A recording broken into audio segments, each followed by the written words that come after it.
Let's talk about import and export settings. The import and export settings are found in one spot in your settings tab of your project window. They're in alphabetical order. Avid populates your export settings with a large number of possible export settings that are pre-built and designed for specific exports. If you're trying to go out to Pro Tools or you want to make, say, a fast export of a QuickTime in NTSC, then there's an export setting for that. Let's say we want to export this clip that's in our source monitor right here just from our mark in to our mark out. We only want to send that much of the clip. We select it, mark in, mark out, choose File, and Export. And we look down here at our options. We choose from our options, Export As, and we'll figure this is going to be a QuickTime movie. And you can choose whether you want to include marks or not. And see, I've set marks and I want to only export what's in between the marks, so I can choose Use Marks, and I can choose to export the movie same as source, and that's the fastest way to export. Or you can choose Custom, in which case you get all kind of format options and you've got to choose settings and all that kind of stuff. It's a lot of work.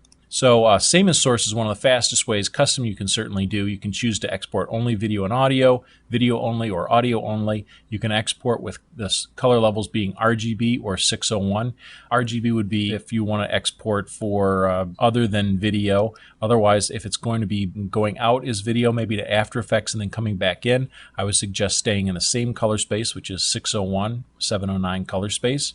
Stick with the native dimensions if you want to. You could also force it to be 16:9 or 4:3, and then we can save this as a specific preset. So I'm going to call this QuickTime, same as source, I'll remember that, 601 native,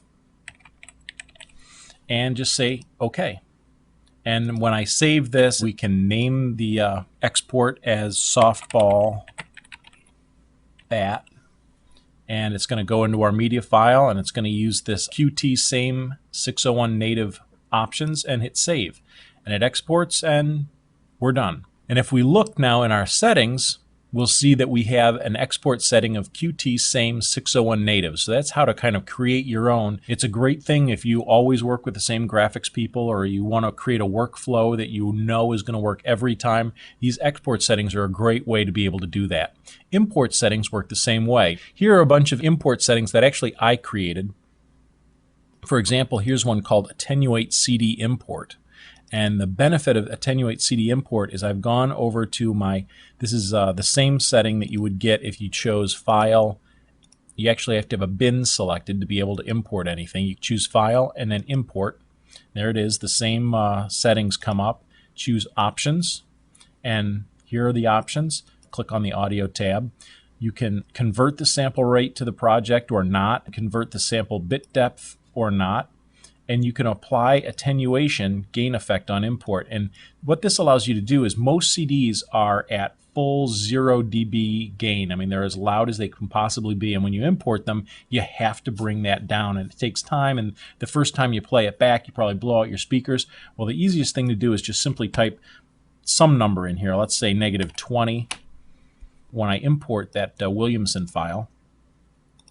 When I bring that in, instead of being real loud like it was before, if you remember, when I play this back, you'll see that the audio levels are much more in line with being able to just use them like I want to. I don't have to bring the audio levels way down. Before they were cranked through the roof. And you can also change that so that it only imports audio files attenuated if they come from a CD. So if you're getting audio files from something else, like from voiceover people, those don't need to be attenuated or brought down in their volume level. So I might choose the CD only option because other files that I want to import, I wouldn't want them to be dropped by 15 dB. I do want to point out one important thing, and that is earlier when we were discussing project files or settings, I pointed out that there are user settings and project settings. User settings are only for the specific person that's logged in. For example, that's Steve for me, and if I were to switch to the COD Mac or the COD Guest Student FCP user, because that user has different settings, they wouldn't have these same settings available to them. So if you jump from system to system a lot, you'll notice, oh, I don't have my QT same 601 native export setting. It's because you're logged in as a different user. And that's it for import and export settings.